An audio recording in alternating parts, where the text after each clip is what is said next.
Gather around and grab as many refreshments as you need, because I'm about to embark you on a tale that has happened many years ago. After the creation of the universe, there was a planet that floated around our own galaxy, yet it went by no name. This planet was host to two different races. One was no different than you and I, humanoid in their approach, yet what made them different is that they had these things called abilities. These abilities allowed them to either control the elements of the universe, or enhance one of their own capabilities to farther heights. They coexisted with a different tribe, one that has followed a greater darkness. Because of his great power, they decided to follow him to wherever he went, despite the fact that he never came back to that planet. For a while there was peace. Though the two tribes had disdain for each other, they both merely tolerated each other for a while before, eventually, one man rose up within the humanoid race. That man went by the name of Ebenezer Stardikust, and he pledged that this is their planet, and that they should be the ones to take control over it and not let the warriors of darkness do so. And so he and many other people he dubbed the Star Warriors continued to attack and try to build their own kingdom upon this planet. The tribe of darkness, to stop this effort, tried to attack back and continue living on this planet. Unfortunately, they didn't have enough to power past the abilities, and thus, Ebenezer's led group allowed them to take control of the planet and drive the tribe of darkness outside of it. With this victory, Ebenezer created the Kingdom of Starvania, and now dubbed the planet that as well. With his leadership, he became their first king, and decided to build a new army, one even greater than the own warriors he created. Thus, the Star Warriors were made, and they were the ones who took control over this planet with relative ease. The Tribe of Darkness, however, wasn't going to take this lying down, and so they found two new leaders, one ready to lead a charge. One was a warrior of Crimson, who came in a flash of light and pledged that he will help them stop these so-called Star Warriors. The other was a master of poison, and he even dubbed that as well, saying that his father once was part of the Tribe of Darkness themselves, and that he will help them in any efforts they can. However, because of the battered state of the tribe, they are unable to lead their onslaught upon Sarvania. So they spent the next few years rebuilding, creating an era of peace while they were doing so. Yet peace was only meant to be contained for so long. As they rebuild, Ebenezer grew old in his age, and was unable to lead like he used to. The Crimson Warrior knew it was the perfect time to strike, and so gathered up his troops to lead an onslaught upon Sarvania once more. However, he didn't account for the son of Ebenezer, Kevin Stardikust, to take up the mantle right after him. Kevin established a new type of leadership, one led by democracy instead of absolute rule. This democracy would lead them to create allies with Latronius Dragonel, the king of the Cursed, and President Silvic, the leader of the Megonians. With these three coming together, the Star Warrior lineup expanded even further than it has before.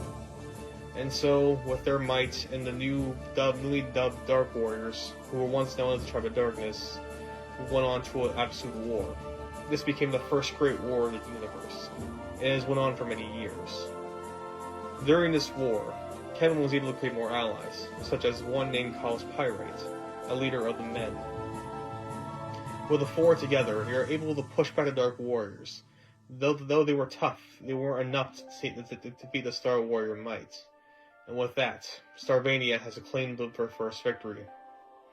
With this victory, the four of them went together and created a new law of the universe. This became the Star Council, and this wasn't made in the efforts to make sure another Dark Warrior doesn't come out and try to take him out again. With this defeat, the Dark Warriors were forced to shove out to different planets, and had to rebuild once more. However, they spent too much in this war, and because of that, it seemed like they were never able to come back again. Yet again, as it was said before, peace can only be contained for so long. Many years after that war was over, a new line of Star Warriors had came through, and now led by a man named Obadiah. They were ready to lead on another Star Council member.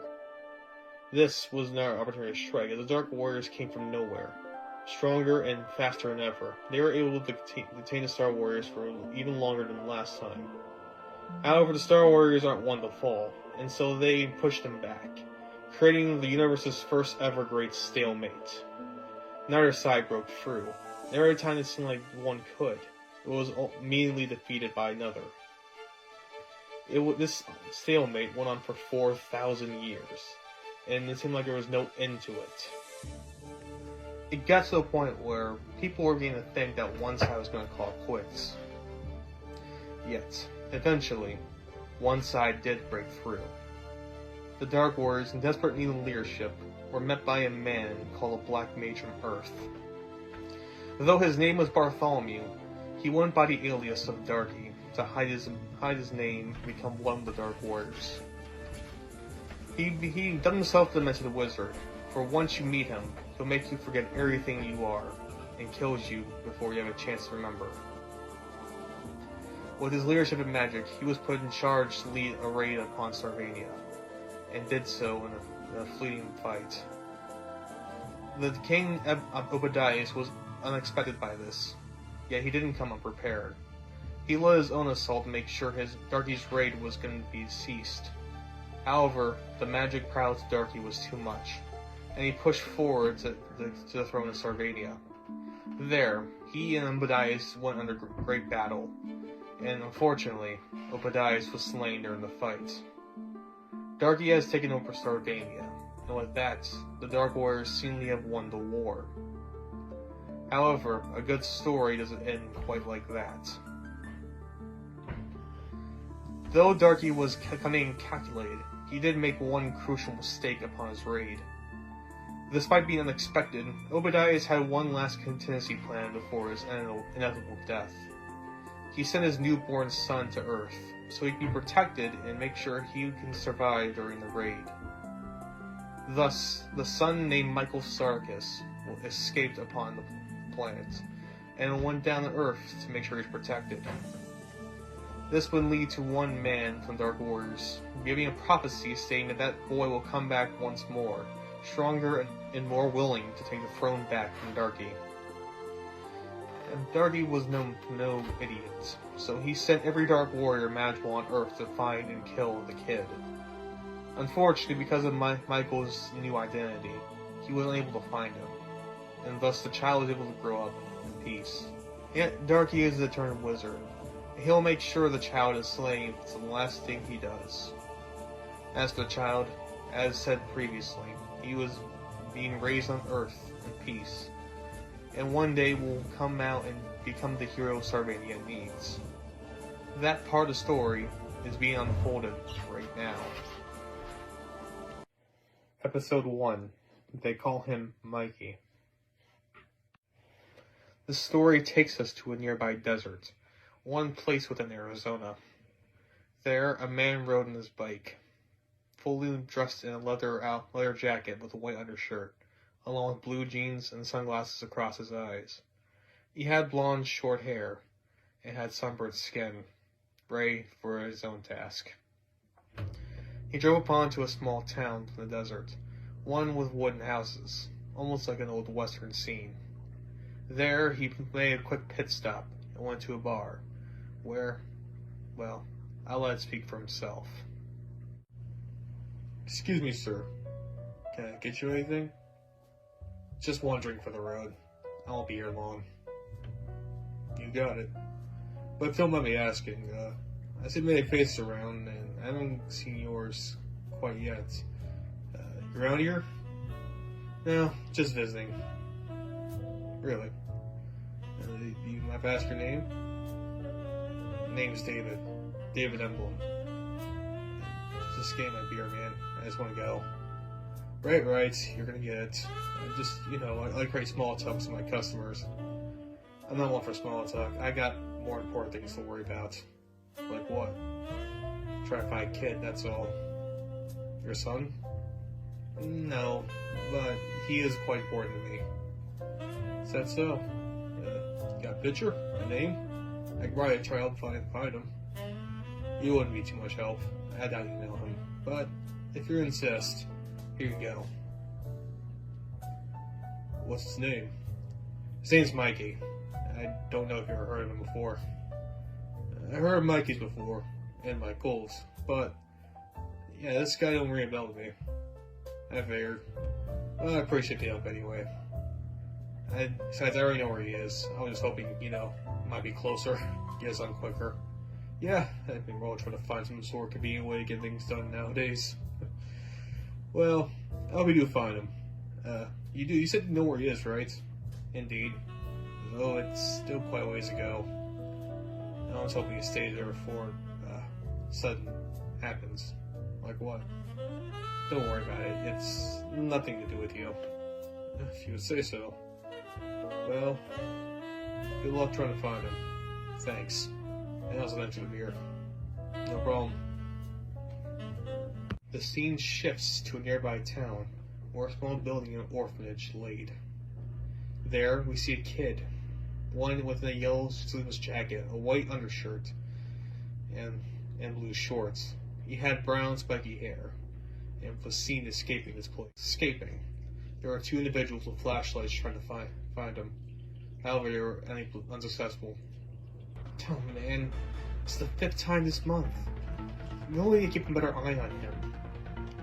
That's just a kid, man. I mean, let him have some freedom. Dude, he's trying to escape this entire time. He needs to be protected, you know? I mean, he's only like, what, 12 now?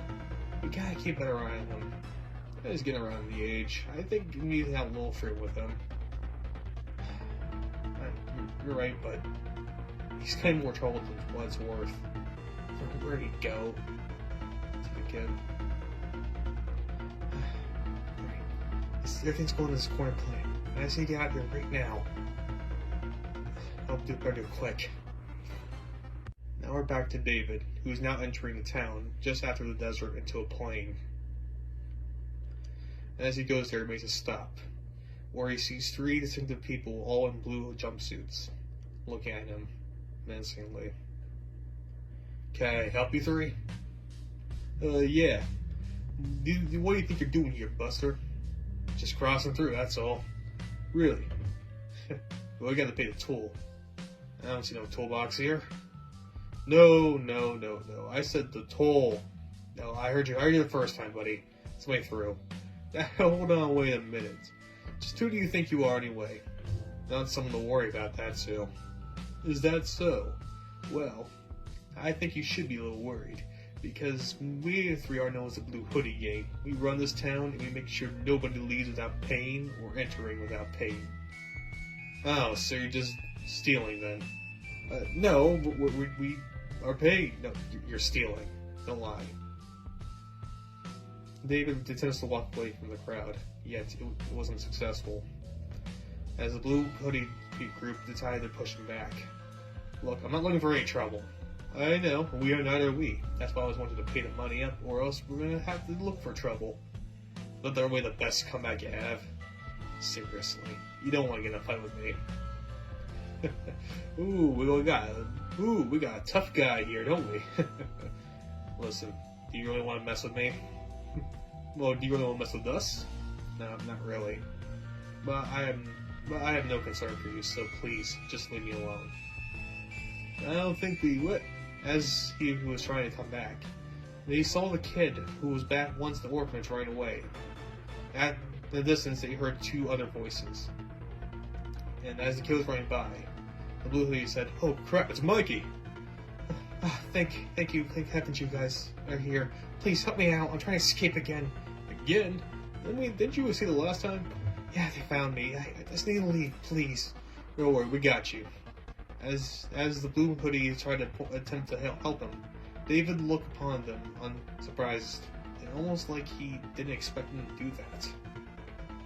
They pushed Mikey into an nearby alleyway, and saw the 2 men running towards them.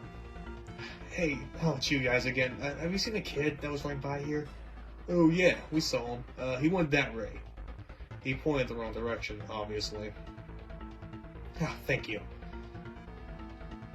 What in the... David couldn't say another word. He was so shocked at what happened that he just stopped. He shook his head though, and was willing to continue going. I guess you guys aren't so bad after all. Told you, we run this town. Right, forgive me. David hands out some pocket change and gives to them. Here's your money. Now, tell me where that kid went. He's on the only way, obviously. Why? He won? All of a sudden? It's something like that. I don't want to go to the whole story, though. See you guys never. David followed the kid to the alleyway. Finally, escaped those two. Let's hope it lasts. Unfortunately, Mikey was starting to shake as he heard footsteps coming towards his direction, thinking it was them. However, he was surprised to see David come towards him. Is your name Mikey? Who are you? Just answer the question. Yes, but what do you want from me? Just good. About time I found you. What? As David started to approach him, Mikey started to fall back, trying to avoid him as best he could. Well, listen, I don't know why you know my name or why you want me all of a sudden, but please, just leave. Nah, not just yet. I got something very important to tell you. Before he said anything, the two men came and found him like, finally! There he is. Thought you'd give us this time, Antwerp. What's going on here? What's going on here is that kid's escaping from us. Okay. He's supposed to be back at the orphanage, sir, and he's trying to escape from it? And that's a problem. Why? Because he's not having any protection, that's why. So what you're saying is that if he has some sort of protection, he has no need to go back to that orphanage. I suppose. Why, are you willing to adopt him? Well, not adopt, more looked after him. You can't quite do that either. Really. All of a sudden, David waved a flash flame and approached right behind them with a more sinister look. Do you really want to pull that kind of trick on me? Listen, I'm not looking to fight anyone here. I'm looking for the kid. I'll keep an eye on him, and you guys go back to the orphanage. How's that sound? And as they said, the two men came together and said, that kid's been more of an hassle, realize. I think it's best to have be someone else's problem besides our own. Yeah, but what will the boss think? Who cares? You got enough kids in the orphanage, and another one wouldn't hurt. I suppose. He looked at David and said, alright, we won't say anything, you to the kid. How's that sound? Sounds good with me. Thank you. The two men ran away, and David was left with Mikey within the alleyway. You saved me. Not quite yet. We've still got a lot more to do. Mikey went over and hugged David, saying, oh, thank you. I'm trying to get away from those people for so long. You've been my saving angel today. You know what? Maybe I will hear you out. Good. Bye, Southern. They now approach the diner, where they both have food and plan to eat it, of course. However, before you do so, David stopped Mikey to say, alright, let me cut to the chase, because there's not a whole lot of time left. I've been tasked to find you, Mikey, as you already know. The thing is, you need to fulfill your prophecy. Mikey looked at him in the range, saying, wow, that's being quite upfront about it. Well, what prophecy? David took a deep breath, was ready to begin to tell the entire story. So, as you know, a long time ago, Starvania was taken over by this man named Darky, and Mikey sounds like, yeah, I know, I saw the beginning. The point is that you are the king. Mikey didn't spit out some of the food he had eaten and said, that's a good one. What? You heard me. You are the one that's supposed to come to Starvania and save it. That doesn't sound like me. Well, from your approach, maybe, but you are definitely supposed to be that one kid. No. I mean, there's plenty of Mikeys across the world. I mean, I can't possibly have one kid. Besides, how can I even know this entire Starvania thing is real anyway? I suppose you can be a little skeptical. You're merely a newborn when you escape the place. Alright, let me show you something that might help prove my case. All of a sudden, David's hand started going on fire. And Mikey started taking a step back, saying, oh, what the hell? What are you doing? Calm down. I have it under control. As you already know, those Starvanians have abilities. So does mine, which is called Phoenix. Oh, cool. Did he teach me how to do that?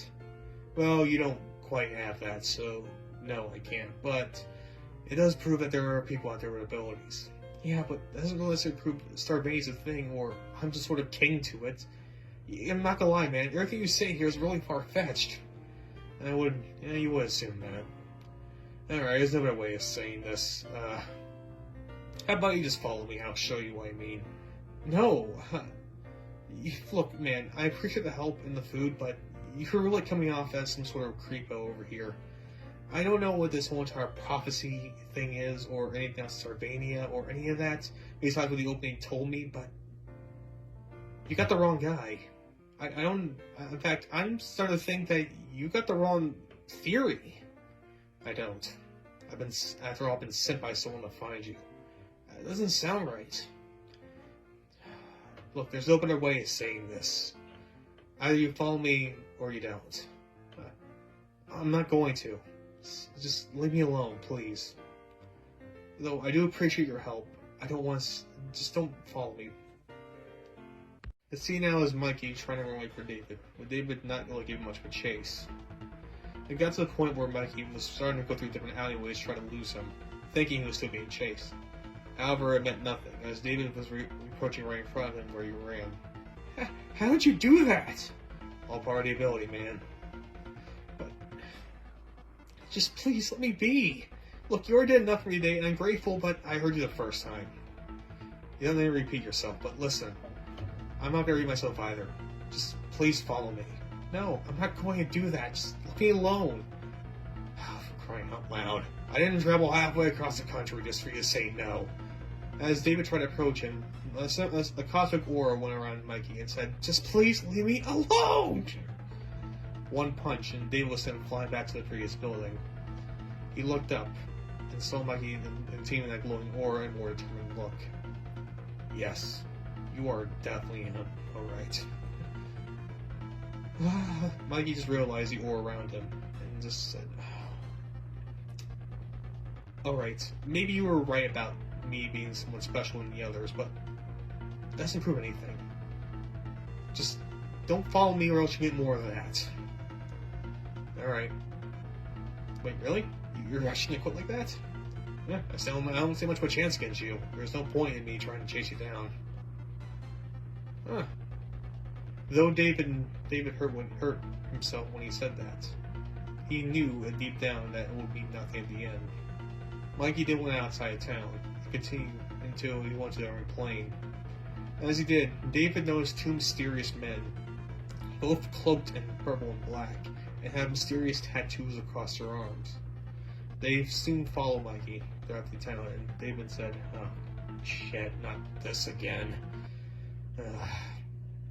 Mikey continued his path through the plains, and there he took a quick break to rest, saying, oh, I think I finally lost him.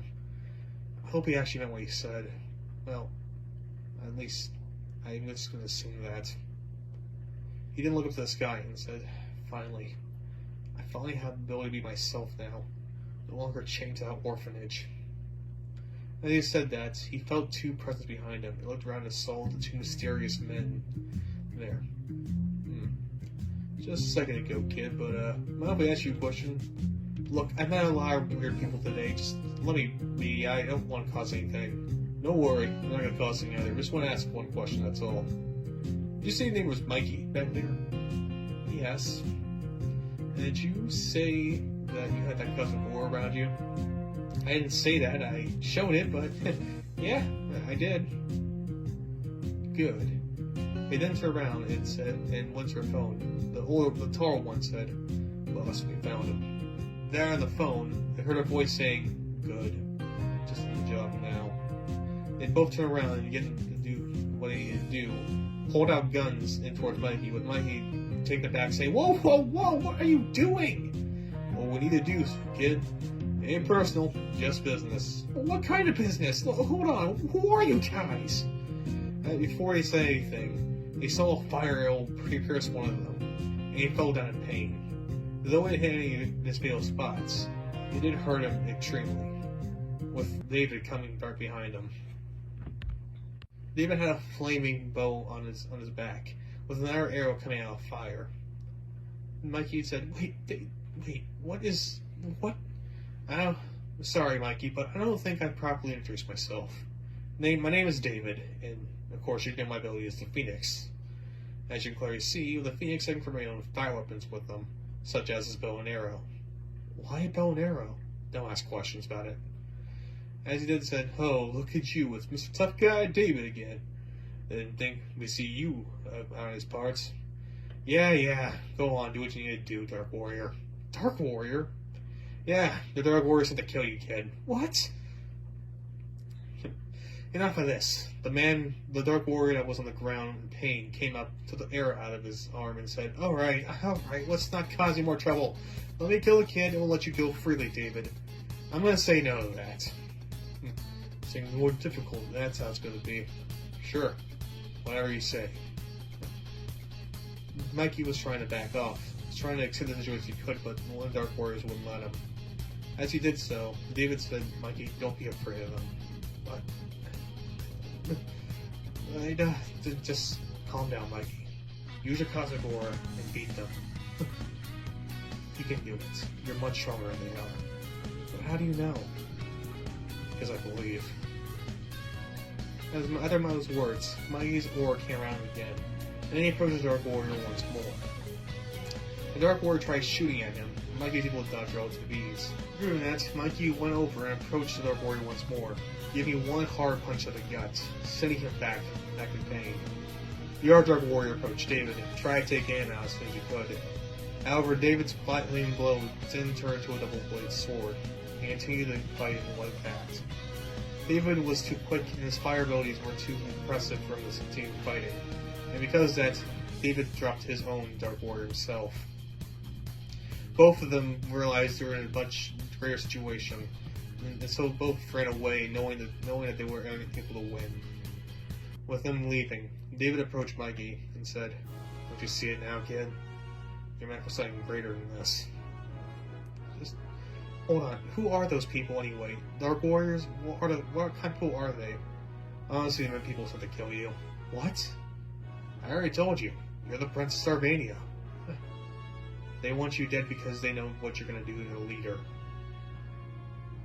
So, what you're saying is true? If you know it, I refuse to believe it. No, wait.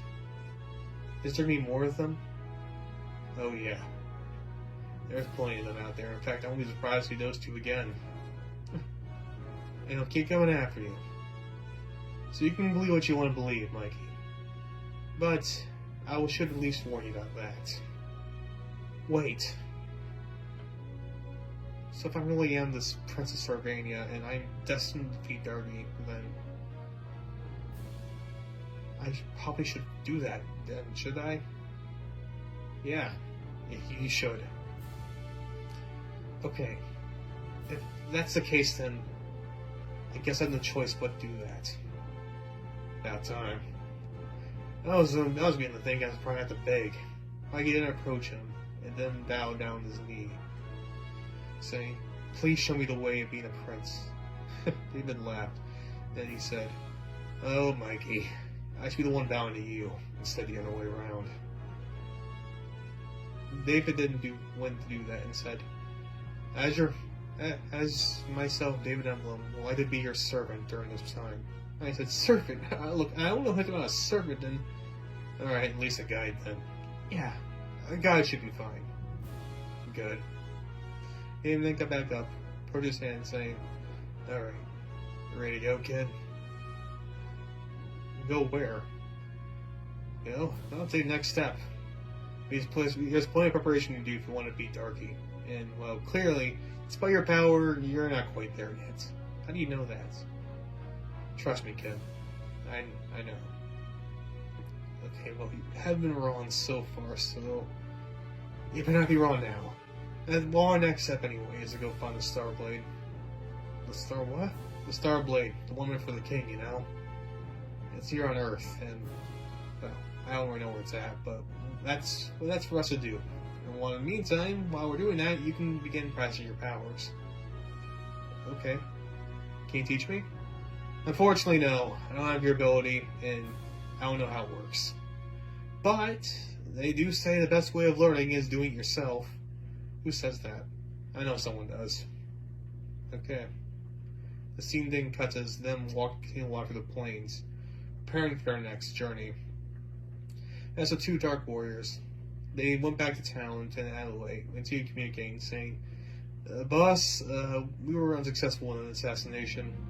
This Mikey guy, he's a lot stronger than we thought he was.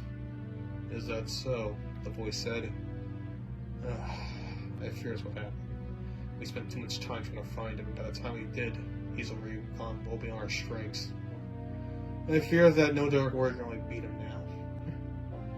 However, there is a way to beat him, and I know just who to ask.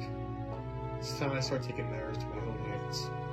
As after he said that, the communication line went off. And with that, we come to the end of the first episode.